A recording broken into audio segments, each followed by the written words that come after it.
Bom dia, irmãos. Graça e paz do Senhor. Vamos abrir as nossas Bíblias no livro de Êxodo, capítulo 14, versos de 13 a 25. Êxodo 14, segundo livro da Bíblia, eu farei essa leitura. 13 a 25. Moisés, porém, respondeu ao povo: Não temais, aquietai-vos e veja o livramento do Senhor, que hoje vos fará, porque os egípcios que hoje vedes, nunca mais os tornareis a ver. O Senhor pelejará por vós, e vós vos calareis. Disse o Senhor a Moisés: Por que clamas a mim? Dize aos filhos de Israel que marchem. E tu levanta a tua vara, estende a mão sobre o mar e divide-o, para que os filhos de Israel passem pelo meio do mar em seco. Eis que endurecerei o coração dos egípcios, para que vos sigam e entrem nele. Serei glorificado em Faraó e em todo o seu exército, nos seus carros e nos seus cavalarianos. E os egípcios saberão que eu sou o Senhor, quando for glorificado em Faraó, nos seus carros e nos seus cavalarianos. Então, o anjo de Deus, que ia diante do exército de Israel, se retirou e passou para trás deles. Também a coluna de nuvem se retirou de diante deles e se pôs atrás deles. E ia entre o campo dos egípcios e o campo de Israel.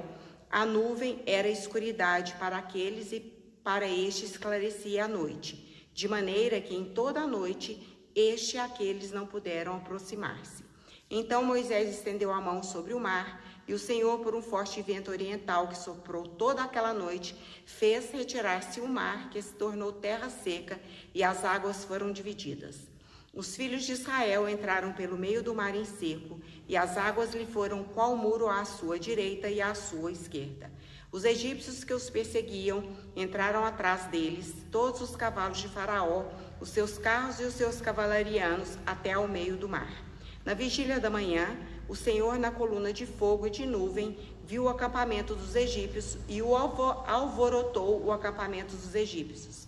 Emperrou-lhes as rodas dos carros e fê-los andar dificultosamente. Então disseram os egípcios: Fujamos da presença de Israel, porque o Senhor peleja por eles contra os egípcios.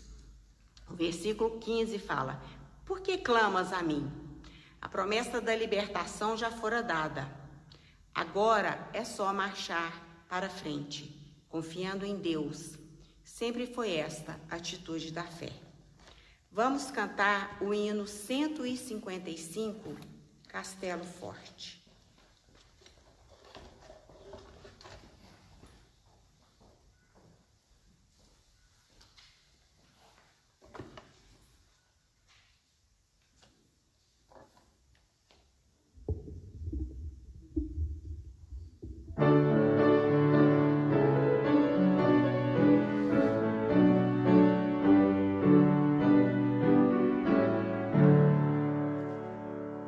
Castelo forte é nosso Deus, espada e bom escudo.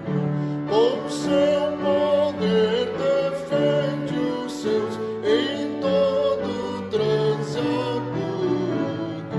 Com fúria pertinaz, persegue Satanás. Com ânimo cruel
Quero saudar os irmãos com a graça, com a paz do nosso Senhor, Salvador Jesus Cristo. Nessa manhã, irmãos, nós vamos meditar na palavra do Senhor. E a meditação nossa será no Salmo 46. Salmo 46. Nós vamos ler o Salmo todo. A palavra do Senhor diz assim: Deus é o nosso refúgio e fortaleza, socorro bem presente nas tribulações. Portanto, não temeremos, ainda que a terra se transtorne e os montes se abalem no seio dos mares. Ainda que as águas tumultuem, espumejem e na sua fúria os montes se estremeçam. Há um rio cujas correntes alegram a cidade de Deus, o santuário das moradas do Altíssimo. Deus está no meio dela, jamais será abalada. Deus a ajudará desde antemanhã. Bramam nações, reinos se abalam, ele faz ouvir a sua voz e a terra se dissolve. O Senhor dos exércitos está conosco. O Deus de Jacó é o nosso refúgio. Vinde, contemplai as obras do Senhor, que assolações efetuou na terra. Ele põe termo à guerra até os confins do mundo, quebra o arco, despedaça a lança, queima os carros no fogo. Aqueitai-vos e sabei que eu sou Deus. Sou exaltado entre as nações, sou exaltado na terra. O Senhor dos exércitos está conosco. O Deus de Jacó é o nosso refúgio. Vamos orar, irmãos, mais uma vez. Pai querido, nós queremos pedir o auxílio do Senhor nessa hora tão preciosa, Pai, de meditarmos na palavra do Senhor. Fale aos nossos corações, seja somente a voz do Senhor falando a cada um de nós. Permita-nos, Pai, que Teu Santo Espírito possa operar mais uma vez o milagre de transformar essa palavra viva, as nossas mentes, ao nosso proceder, ao nosso agir, e também naquilo que precisamos fazer para agradar o Senhor. Permitas isso, Pai, na vida de cada um dos nossos irmãos, na minha vida. Usa a minha vida como instrumento nas Tuas mãos. Eu peço perdão pelos nossos pecados. Oramos assim no nome santo do Senhor Jesus. Amém. Lá no título do Salmo, onde diz Deus é nosso refúgio e fortaleza, você pode encontrar a autoria do Salmo. São os filhos de Corá. Há um consenso entre os estudiosos bíblicos quanto à ocasião do registro desse Salmo. Inclusive, Calvino, ele trata esse contexto histórico que aponta para a ocasião em que Deus livrou Jerusalém quando do cerco dos assírios, que eram comandados pelo rei Senaqueribe. Isso foi no tempo do rei Ezequias.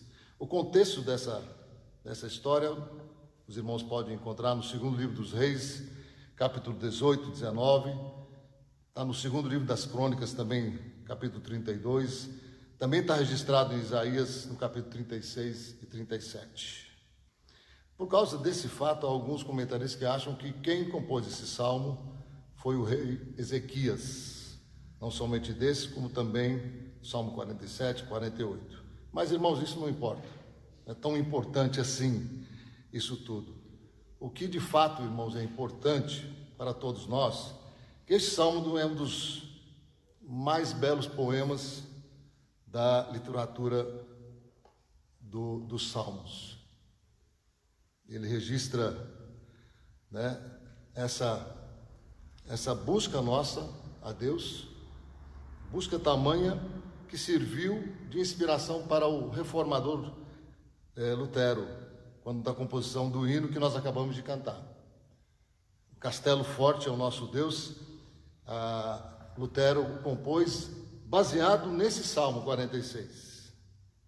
É interessante, irmãos, que historiadores e biógrafos, eles nos contam que enquanto a reforma protestante ela estava em curso, crescia, houve diversos momentos tenebrosos e perigosos. Momentos esses que levaram Lutero, muitas vezes, a sentir-se terrivelmente deprimido e desanimado.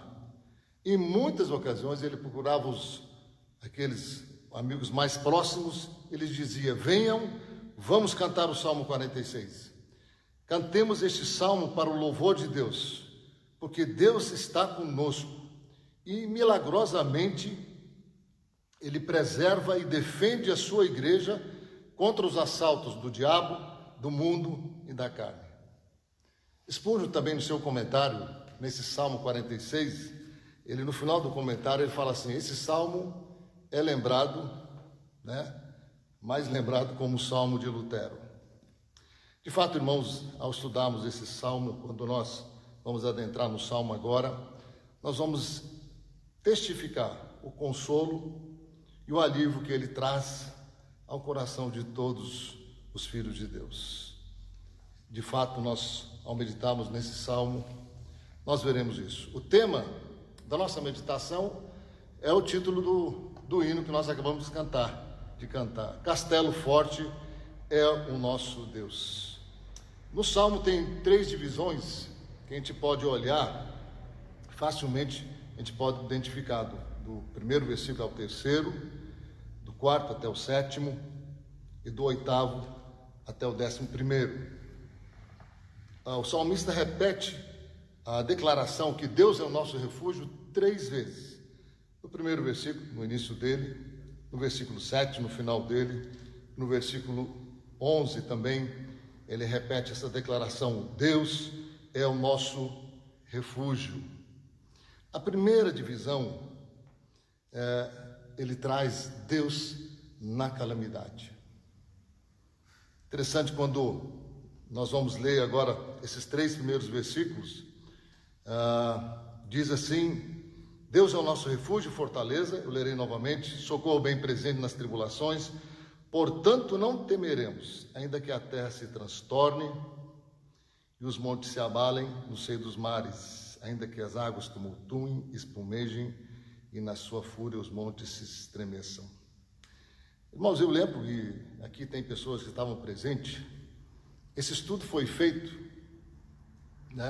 quando eu estava olhando as minhas anotações antigas, Isso estudo foi feito numa segunda-feira aqui, quando eu estava na direção do estudo dos Salmos, e a data é 10 de agosto de 2015.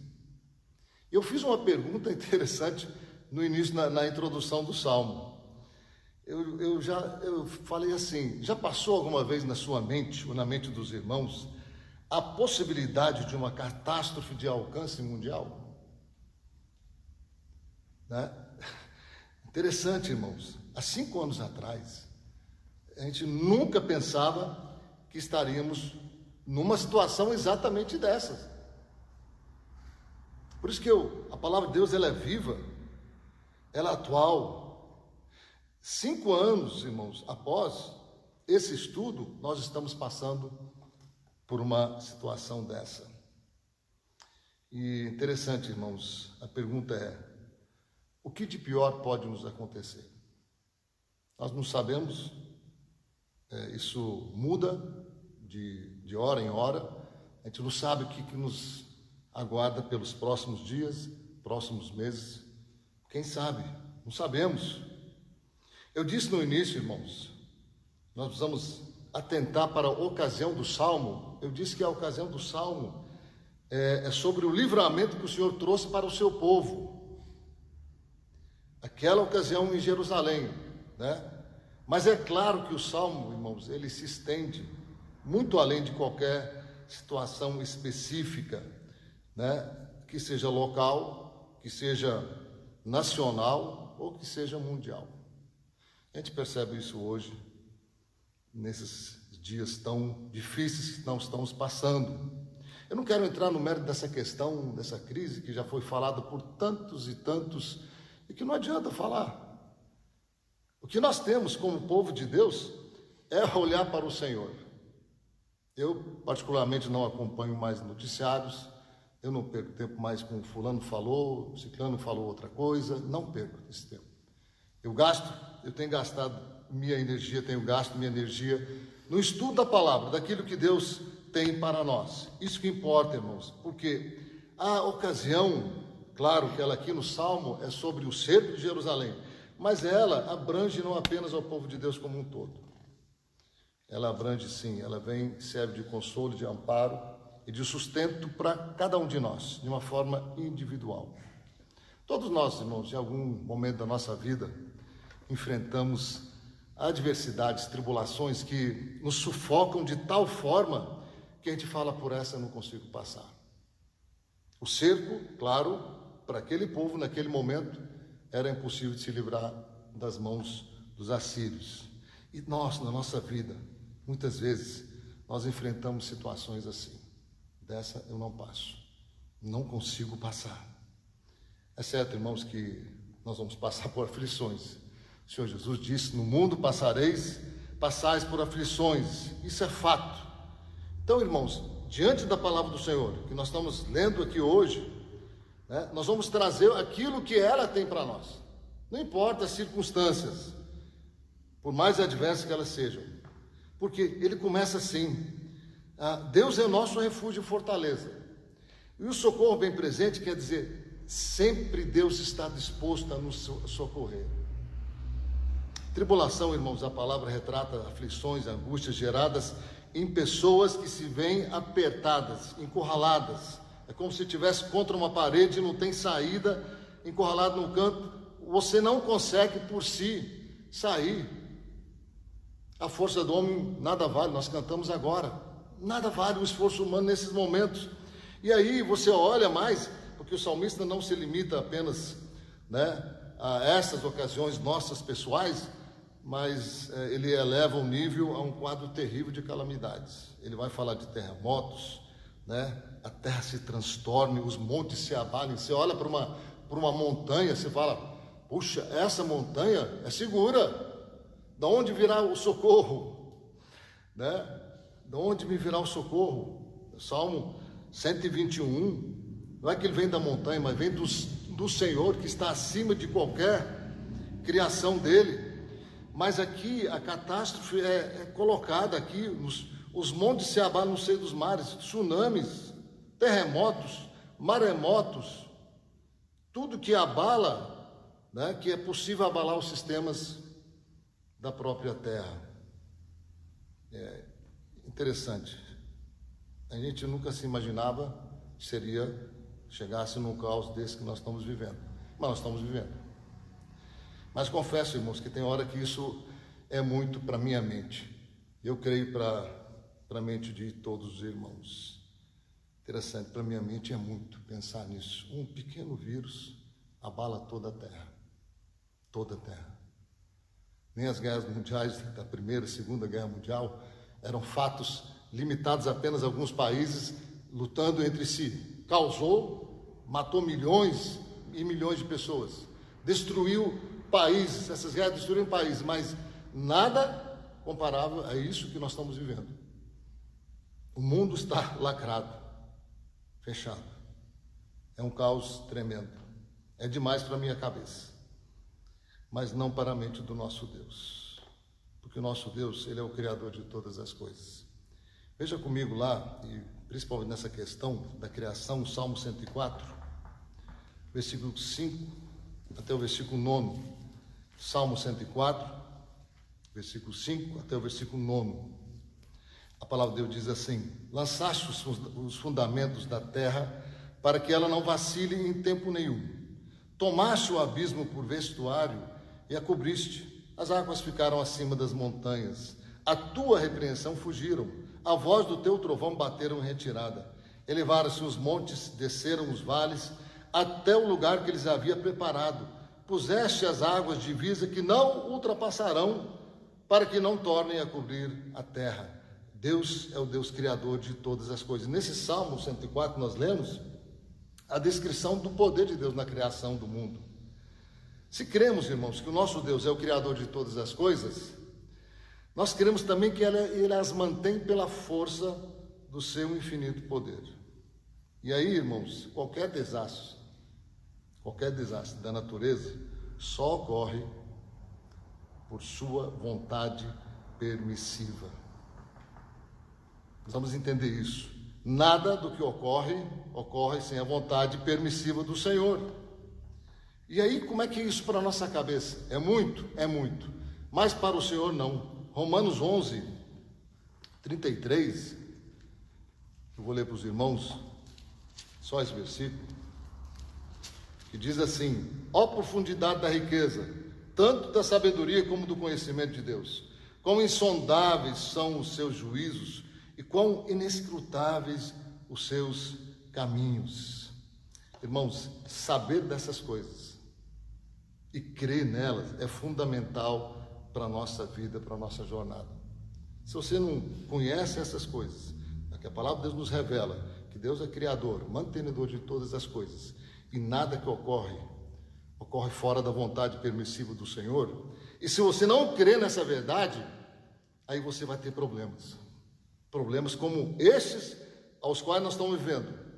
Pode vir o desespero, aí vem a angústia, e sem solução mesmo, porque você não conhece o Senhor e muito menos crê na sua palavra. Como vou olhar para o Deus que pode me salvar? Conhecendo e crendo no poder dele. Saber disso e crer nisso é fundamental. Deus é o nosso refúgio e fortaleza. Voltando ao Salmo 46, significa que Deus é o nosso abrigo, a nossa segurança.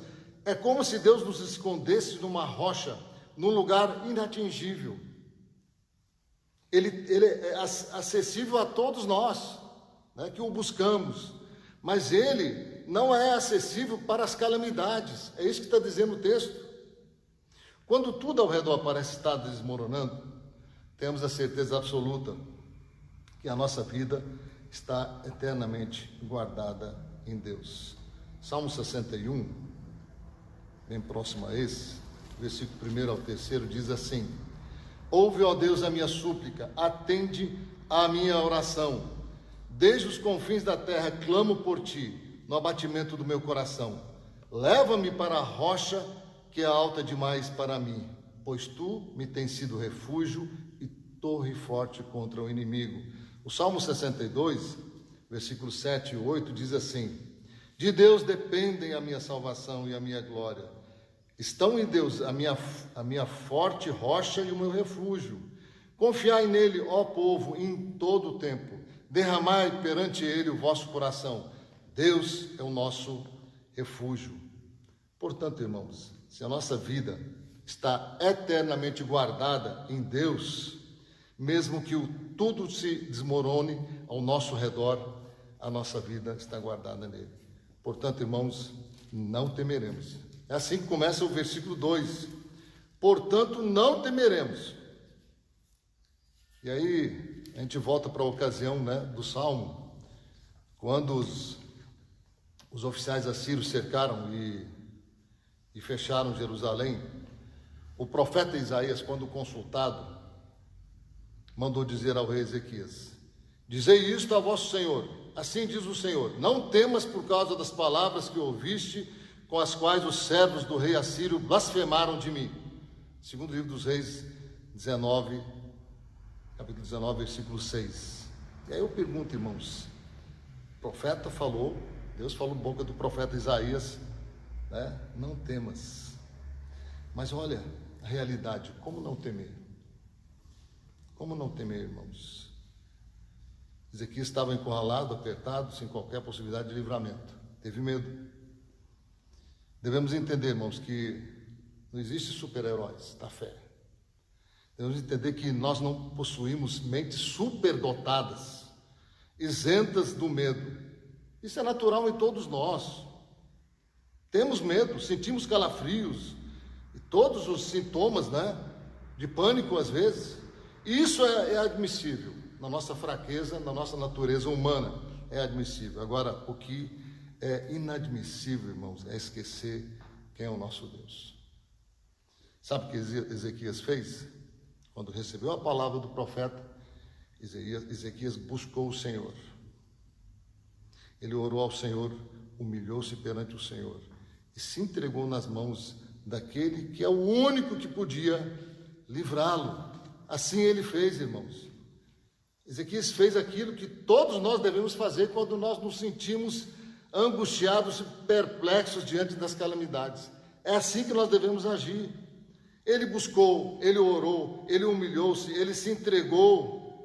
Ele não se entregou ao desespero, mas entregou-se nas mãos de Deus, daquele que podia agir, daquele que tem todo o poder. Nós vamos agir assim, de semelhante modo, irmãos. Assim também. Josafá, quando ele estava muito bem no seu reinado, aí veio uma notícia para ele: olha, tem uma grande multidão vindo contra você. Amonitas, moabitas, juntando, né? Era multidão numerosa. O que ele fez? Ele buscou ao Senhor. E nós sabemos o resultado disso. Ele buscou ao Senhor. Nós precisamos agir assim também, irmãos. Não cairmos na ilusão de achar que nós, povo de Deus, nós temos direito a buscar solução e caminho fora dos propósitos do caminho do Senhor.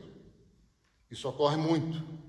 Israel, quando buscava outros países para socorrê-lo, ele sempre se dava mal. Mas quando buscava o Senhor, Deus o abençoava, o livrava da sua angústia. Assim nós também, irmãos, precisamos buscar nos propósitos do Senhor, naquilo que Deus tem para a nossa vida. Nós precisamos buscar o socorro certo. Assim nós precisamos fazer, irmãos, porque é muito difícil nós acharmos que teremos soluções fora do caminho do Senhor.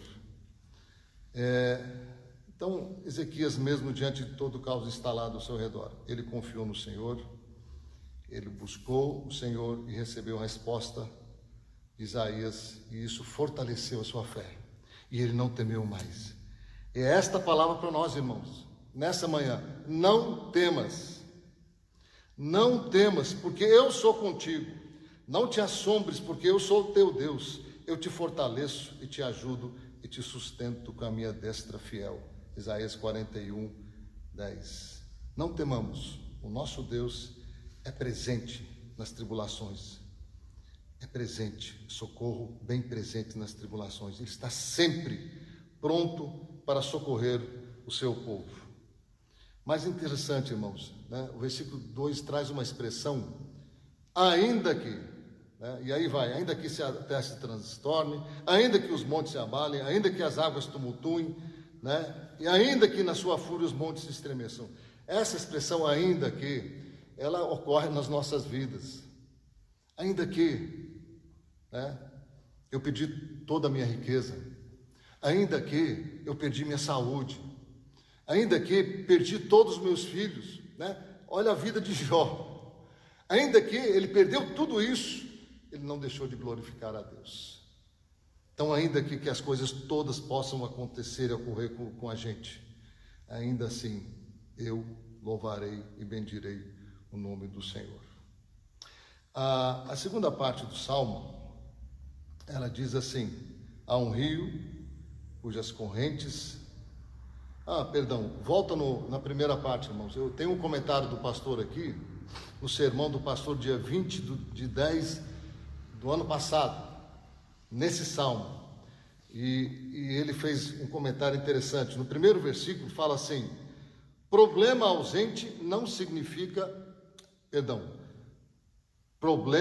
presente não significa Deus ausente.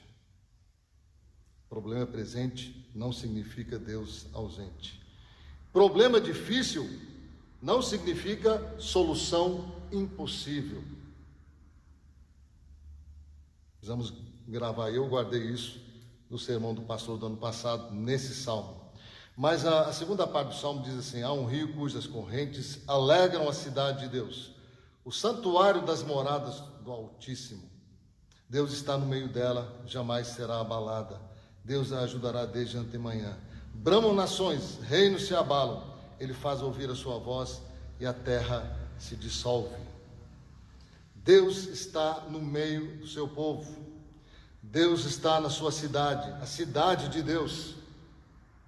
Deus decidiu escolher a cidade de Jerusalém como a sede da realeza, onde pudesse governar toda a nação de Israel. O santuário das moradas do Altíssimo é o templo de adoração que foi construído por Salomão também estava em Jerusalém, um lugar onde o Senhor ordenou que fosse construído. Está lá em Deuteronômio 12, versículo 11, a primeira parte dele diz assim: então haverá um lugar que escolherá o Senhor, vosso Deus, para ali fazer habitar o seu nome. Jerusalém foi escolhida como essa cidade, e ali foi construído o templo de adoração do Senhor, o santuário do Deus Altíssimo. O nome do Senhor estaria naquele lugar, a presença de Deus no meio do seu povo. O versículo 4 diz assim: há um rio cujas correntes alegram a cidade de Deus, o santuário das moradas do Altíssimo. A cidade de Deus se alegrava não por causa de um rio tipo Nilo ou Eufrates, não rios grandes de volumes de águas grandes, não. A cidade se alegrava por causa de um rio cujo fluir era tranquilo e sereno. Mas que o salmista traz nessa poesia maravilhosa como a presença do Senhor no meio do seu povo. Agora, provavelmente, irmãos, este rio era uma referência ao túnel escavado, por Ezequias, que serviu como sistema subterrâneo de abastecimento de águas que ligava os mananciais de Gion, no Vale de Cedron, até o tanque de Siloé, dentro de Jerusalém. Abra lá, segundo livro das Crônicas, capítulo 32,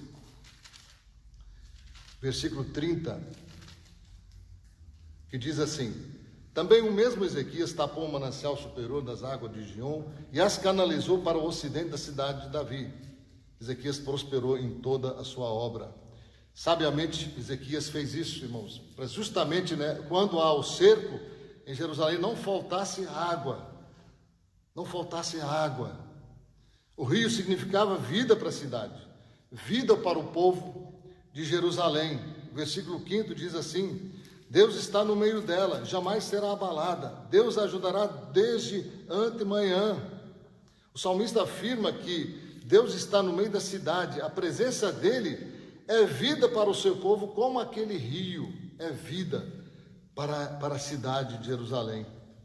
Mesmo que a cidade esteja cercada pela morte, Deus é vida no meio do seu povo. A grande segurança do povo de Deus consiste nisso, irmãos. Deus habita no meio do seu povo. Enquanto os montes ao redor se abalam, a cidade de Deus jamais será abalada. Essa é uma grande verdade, irmãos. O Deus eterno está no meio dela. Deus está conosco também, irmãos. Nós somos habitação, templo do Espírito Santo de Deus. O seu Santo Espírito habita em nós. Esta é a nossa segurança. Deus é quem nos defenderá. Nós não podemos duvidar disso, irmãos. Não podemos duvidar disso. Não podemos duvidar disso. O texto que a Ana leu, bem de manhã, Deus proveu para que o seu povo marchasse. Abriu-se o mar. No primeiro versículo que ela leu, diz: aqueitai-vos e vede o grande livramento que o Senhor há de promover no meio do seu povo. Deus é quem defende o seu povo. Nós não podemos duvidar disso.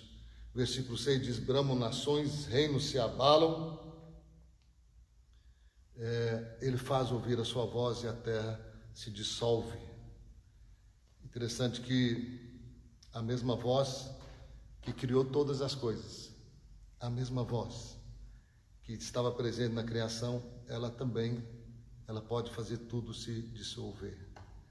Ele faz ouvir a sua voz. Não são só os desastres naturais que podem nos assustar, que podem nos atingir, mas também as guerras, Bramam nações, reinos se abalam, guerras que surgem por causa da ganância e da cobiça do homem. Está lá em Tiago 4, versículo 1, isso. Isso também não nos abalará, irmãos. Sabem por quê? Porque o Senhor dos Exércitos, versículo 7, está conosco. O Deus de Jacó é o nosso refúgio. É interessante, irmãos, o Deus dos Exércitos, ele refere ao Deus Todo-Poderoso, o Deus que usa seu poder para preservar o povo da aliança. Quando fala sempre o Deus de Jacó é o nosso refúgio, está se referindo ao pacto da aliança. Deus fez uma aliança com o seu povo, com Abraão, com Isaac, com Jacó. A nossa fé precisa repousar sobre essas duas verdades mencionadas aqui pelo salmista, irmãos. Seu infinito poder, Deus dos exércitos, e seu infinito amor, amor imutável, Deus de Jacó. Nisto a nossa fé é firmada, quando reconhecemos que o Senhor é o nosso Deus, Deus dos exércitos, Deus do poder, mas também Ele é o nosso Pai. Ele nos amou, Ele nos adotou, trouxe para a sua família como filhos. A nossa fé precisa estar firmada nessas questões, irmãos. Mas o Salmo segue. Nós vimos, as tribulações, a ocasião, na primeira divisão, que estão fora, que vem de fora para dentro.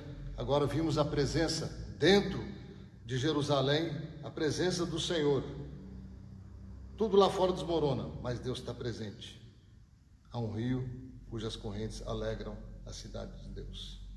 Mas o versículo 8 em diante, o salmista ele sai um pouco, novamente. Fala: vinde contemplar as obras do Senhor, que assolações efetuou na terra. Ele põe termo à guerra até os confins do mundo, quebra o arco e despedaça a lança, queima os carros no fogo. Aquietai-vos e sabei que eu sou Deus. Sou exaltado entre as nações, sou exaltado na terra. O Senhor dos exércitos está conosco. O Deus de Jacó é o nosso refúgio. Deus é exaltado por toda a terra. O versículo 8, irmãos, fala sobre o convite para que possamos contemplar as obras do Senhor. E aí eu lembro de mais um sermão do pastor, foi em Miqueias, capítulo 7, do versículo 1 até o versículo 7, não vou ler todos os versículos, mas quando trata da corrupção moral de Israel. Só resumindo, no versículo 6, o filho despreza o pai, a filha se levanta contra a mãe, a nora contra a sogra, os inimigos do homem são os da sua própria casa. E para trás descreve toda a corrupção moral de Israel. Mas aí, o que o profeta faz? Eu, porém, olharei para o Senhor e esperarei no Deus da minha salvação. O meu Deus me ouvirá.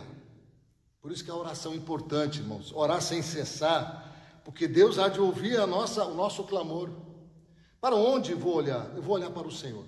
Eu vou esperar no Deus da minha salvação. Voltando ao versículo 8 do Salmo 46, ele chama: vinde contemplar as obras do Senhor. Nós só podemos contemplar os grandes feitos, as obras do Senhor, com os olhos da fé. Sem os olhos da fé, é impossível enxergar as suas maravilhas. A nossa visão física, os nossos olhos físicos, é uma visão limitada. Mas nós só podemos enxergar os grandes feitos do Senhor com os olhos da fé. Salmo 121, só ler alguns versículos dele. Eleva os olhos para os montes, de onde me virá o socorro? É claro que não é na montanha que ele está firmando sua confiança. O meu socorro vem do Senhor, que fez o céu e a terra, que fez os montes e tudo, Ele não permitirá que os teus pés vacilem, não dormitará aquele que te guarda. Eleva os olhos. Irmãos, Pedro, quando olhava para o Senhor Jesus, ele andou sobre as águas. Mas quando ele viu as circunstâncias, reparou no vento, e onde ele estava, ele começou a afundar. Ele tirou os olhos, tirou o foco do Senhor Jesus. E nós também, nós precisamos focar o nosso olhar espiritual nas maravilhas do Senhor. E aí, irmãos, isso se estende por todos os aspectos da nossa vida. Muitas vezes, nós, limitados como nós somos, nós vemos o aqui e agora. Mas com os olhos da fé nós contemplamos na palavra do Senhor, que é algo muito mais, infinitamente superior do que é essa própria vida. E isso tem que ser olhado com os olhos da fé. Porque olha só, quem imaginaria uma cena daquela?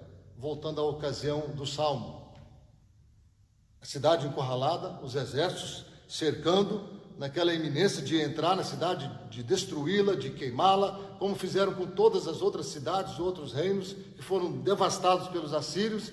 De repente, quando eles sobem aos muros, eles veem só cadáveres, só gente morta. 185.000 soldados assírios foram mortos pelo anjo do Senhor. A mesma ocasião com Josafá também, quando chega o povo de Deus no campo de batalha, eles olham, só haviam corpos. Só haviam corpos. Eles lutaram entre si, se mataram uns aos outros. Deus levantou contendas entre os povos que o resultado foi o mesmo, a vitória que Deus concedeu ao povo de Deus, quando o povo de Deus o buscou, se humilhou e clamou a Deus por socorro, e o socorro veio, que assolações efetuou na terra. Olha só o versículo 10, ele põe termo à guerra até os confins do mundo, quebra o arco e despedaça a lança, queima os carros no fogo. Veio julgamento do Senhor sobre aquela nação. Mas o versículo 10, eu queria que os irmãos reparassem bastante nesse versículo 10. Aqueitai-vos e sabei que eu sou Deus. O texto que Ana leu, o versículo falou assim: aqueitai-vos e vede o livramento que o Senhor há de fazer no meio do seu povo. Aqueitai-vos e sabei que eu sou Deus. Calvino comenta esse versículo como em tom de repreensão. Como assim? Quieta, cala-te, emudece. E interessante, ele comenta esse versículo não somente como se fosse endereçado ao povo de Deus apenas, mas também aos incrédulos. Sossegai-vos para que saibais que existe Deus, que julgará a todos com equidade, que redime aquele que se humilha, mas lança no inferno os obstinados e de dura serviço. Assim comentou Calvino. Deus também manifesta a todos: aquietai-vos.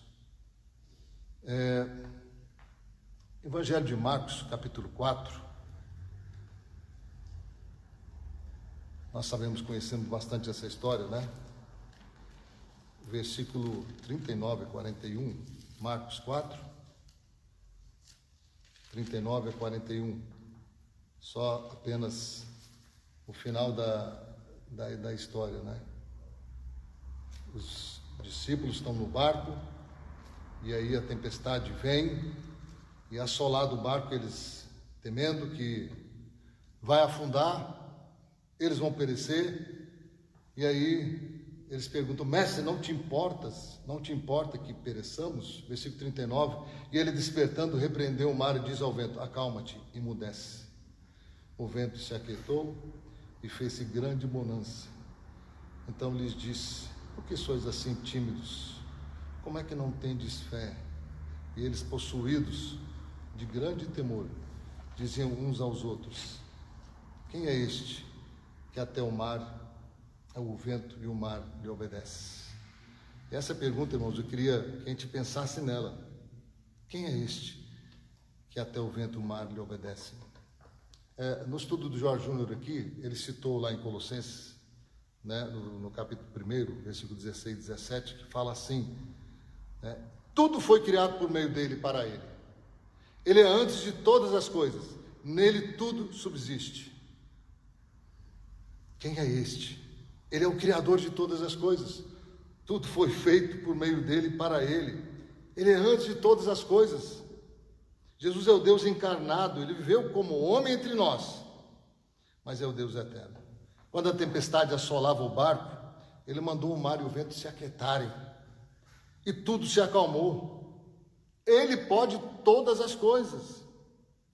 Irmãos, e trazendo essa do próprio Salmo sobre o rio, cujas correntes alegram a cidade de Deus, o Senhor Jesus é a água viva. Do seu trono sai o rio da água da vida. Está lá em Apocalipse 22, 1 e 2. Do mesmo modo como o rio em Jerusalém alegrava a cidade santa, sinal da presença de Deus no meio do seu povo, o Senhor Jesus é vida para todos nós. Ele está conosco até a consumação dos séculos. Ele pode acalmar todas as tempestades da nossa vida. Ele é a nossa paz no meio do caos. O que mais nós temos de pavor, irmãos. Nós tememos a morte. Ele venceu a morte por todos nós. Ele venceu a morte por todos nós. A maior mazela que veio ao mundo não é o coronavírus, nem tantas outras mazelas ao longo da história humana, mas a maior de todas elas foi o pecado de Adão e Eva, que trouxe a corrupção total, depravação total. Tudo se corrompeu. Essa é a maior mazela que veio ao mundo. E ele, com sua morte na cruz, venceu o pecado, a morte, por nós. Por isso nós podemos dizer, nós somos mais que vencedores por meio daquele que nos amou. Irmãos, mesmo que o mundo venha a desmoronar à nossa volta, não temeremos. Deus é o nosso refúgio e fortaleza. Deus está no meio da sua igreja. O Senhor Jesus, conforme Apocalipse 2:1, é aquele que anda no meio da sua igreja, né? É aquele que anda, Jesus Cristo ressurreto, andando no meio da sua igreja. Ele se faz presente no meio do seu povo. Ele fará tudo para a sua glória, como diz o versículo 10 no final dele: sou exaltado entre as nações, sou exaltado na terra. Tudo é para a glória do nosso Deus. Por isso, irmãos, ao lermos o Salmo 46, John Wesley, antes de morrer, já não podia nem falar, né? Falava muito mal, e mal dava para ouvir a sua voz. Mas antes de morrer, ele falou assim: o melhor de tudo é que Deus está conosco. E aí ele morreu. Eu li isso, né, no final da biografia dele. O melhor de tudo é que Deus está conosco. E aí ele morreu. Irmãos, a Deus toda a honra e toda a glória, porque no nosso Deus nós temos refúgio, fortaleza e socorro. Mesmo que tudo à nossa volta esteja um caos, nós podemos confiar em Deus que sustém e sustenta as nossas vidas e nos livra de todas as adversidades. Confiemos nisso, cremos nisso, para o louvor da sua glória.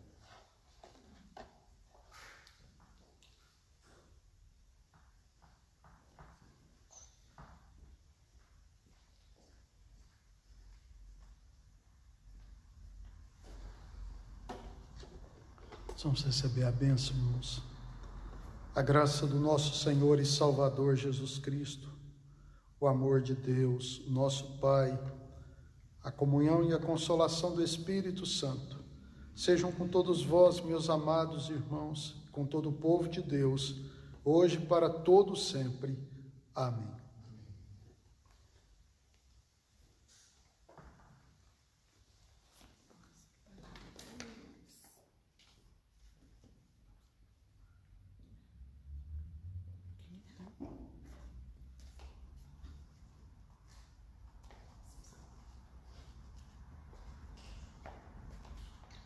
Apenas lembrar dos aniversariantes da semana. Dia 24, Ana Tereza Maciel de Lima, Thales Augusto Crozara. Dia 27, Márcia Ramos. 28, Luiz Abrão. Ainda aniversário de casamento. Dia 24, nossos irmãos Rony e Franciele. Dia 30, Dálcio e Cláudia Schneider. Deus abençoe a cada um dos irmãos, que eles possam ter gratidão em seus corações por mais um ano que Deus concedeu de vida. Lembrando os irmãos que logo mais às 19h30 nós teremos o nosso culto transmitido pelo Instagram e pelo canal do YouTube também. Um bom domingo a todos.